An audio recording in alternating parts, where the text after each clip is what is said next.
Aaron Bradford and Sean Edom here for ECE 376.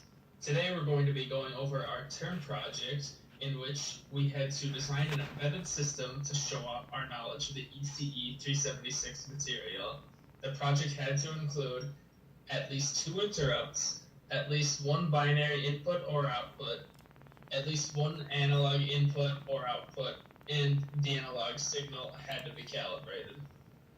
Now, our project was to design a car driving game which will be controlled using the potentiometer as a steering wheel and the range sensor as the gas pedal.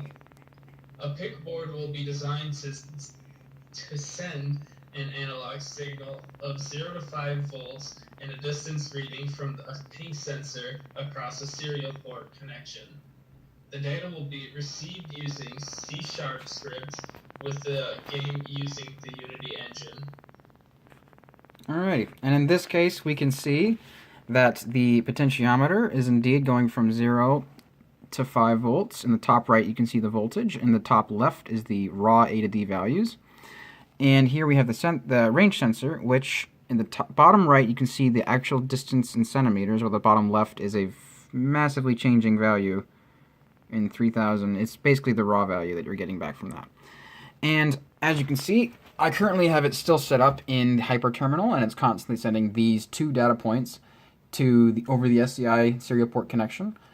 And if I go ahead and end this connection so that Unity can, there we go, that discloses the software from that, and then activate the software here,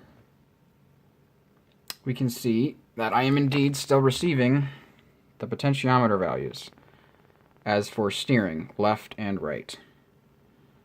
This is the analog digital input, and then we can go over to the range sensor and give that some throttle. And the higher I bring my hand, the less it gives. If it's above 10 centimeters, it'll stop reading any value for throttles. If I bring it down, it'll start giving it more and more and more. Now, the closer I get to it, the closer I get to 0, the more it gives you throttle. And that is our ECE 376 final project.